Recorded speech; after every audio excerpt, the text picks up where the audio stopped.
Hey guys, it's me, EODGamer here. With the new 3.1 that's coming up to Honkai Star Rail, there will be 2 new Planar Ornaments, balls and link ropes for us to farm. The 2 questions that we want to answer in this video is who exactly can use them, and of course the bigger question is it better than what we currently have? I'll share with you my thoughts, but you know we don't waste any time on this channel, so let's go ahead and jump right in with I think the a little bit more relevant right now in the game state Planar ornament compared to the 2. So let's jump into this one first, which a lot of you might be interested in. What this does, this bone collector, this is the one that is the purple icon over here. The green one is the second set, for those of you who are just curious on the art design. For this 2-piece set bonus, you increase wearer's max HP by 12%, and when your max HP of the character is 5000 or higher, the wearer and the member sprites get an additional crit damage of 28%. There are 2 Planar ornaments that currently exist in the game that it competes with, so let's start things first off talking about which is better than the current, who might be able to benefit and why. Let's start off with the easiest of the 2, that is Fleet of the Ageless. So both, let me just move this down a little bit first so we can talk about them one at a time.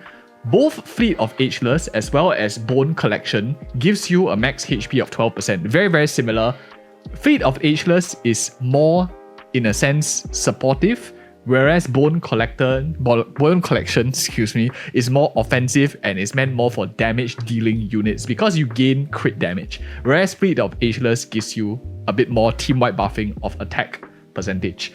So now that you know these differences, if you have a character who have high HP, generally wants to buff the team, for example, maybe you're playing with Huo or supportive characters in general that scales up HP, Lynx, Natasha, Bailu to some extent, all these characters, even like Luo Cha and whatever not, characters that don't have that threshold of 5k HP can use Fleet of Ageless if you just want that max HP of like 12%, whereas if you're looking for a bit more offensiveness in your kit, that's when you want to go with Bone Collection, Serene, Demesne, whatever. I'm not going to try to pronounce that. So which characters can actually do much better in this one compared to other gear around?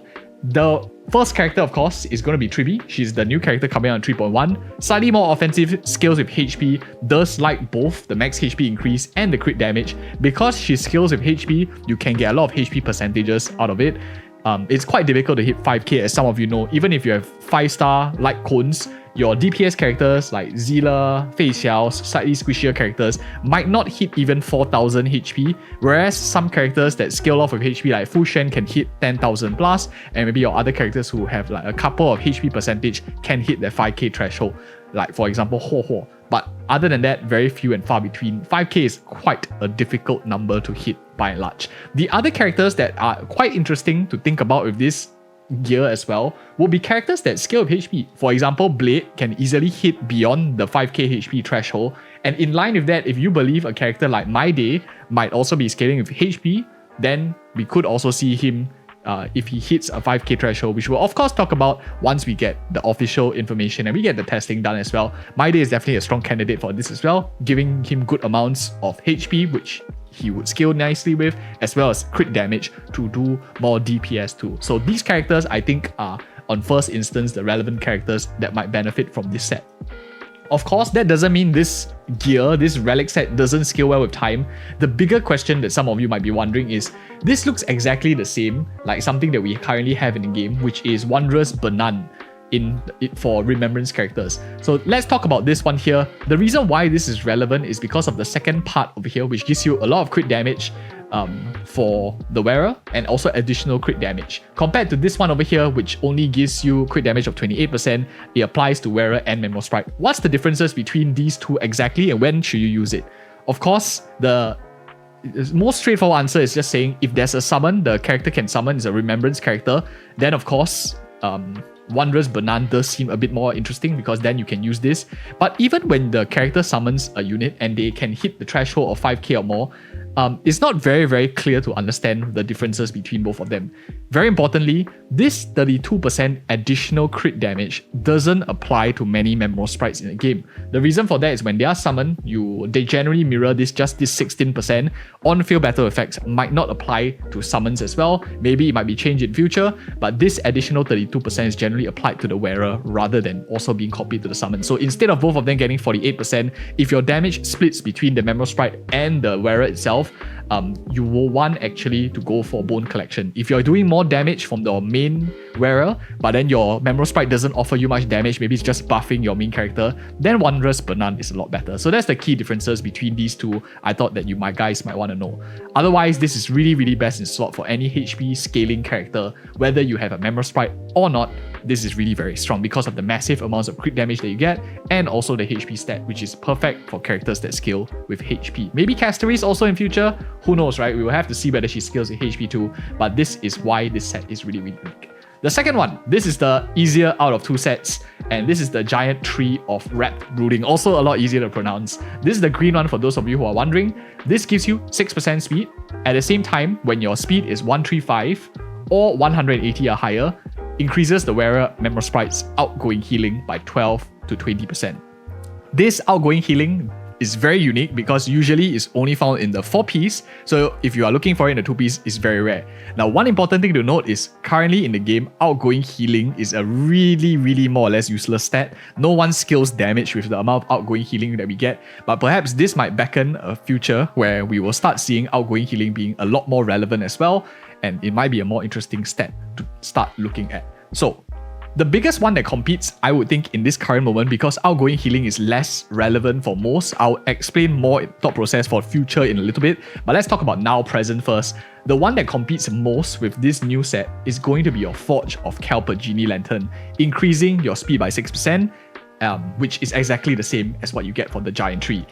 While you get this break effect for 40% hitting fire weakness, some of you might realize if you don't play into fire weakness enemies, you're not using Firefly, or maybe you're not using like some other characters, maybe even on Linksha to some extent, you probably won't be using the second effect a lot.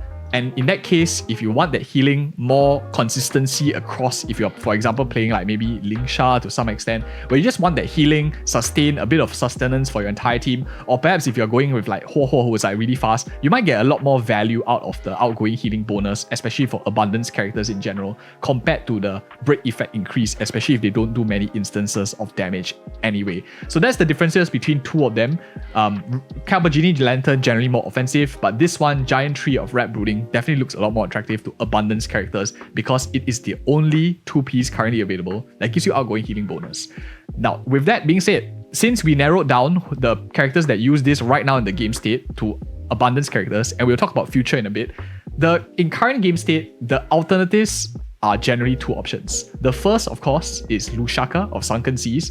This gives you a nice regeneration rate of 5% to help with rotations, help with outing more. At the same time, you get also a nice amount of attack buffing for the first character. So when does this not matter as much as this? Of course, firstly is the 5% energy regen doesn't make too much of a difference. You rather take more turns, or two, you have a Memorial Sprite that both your Memorial Sprite and you can start sustaining the entire team as well. So this is the key differences between both of them. I think that generally speaking, the Giant Tree is going to be a lot more versatile if you are just looking for sustaining your entire roster, whereas Lushaka really is much more beneficial if you are struggling with rotations, specific rotations, you want to get the outs up quicker, whereas for Giant Tree you can basic attack, you can scale more often as well to also help your team maybe generate more skill points. Speed is really nice. Speed is kind of like a pseudo energy regen because it allows you to act more. You can also get energy for yourself as you act more.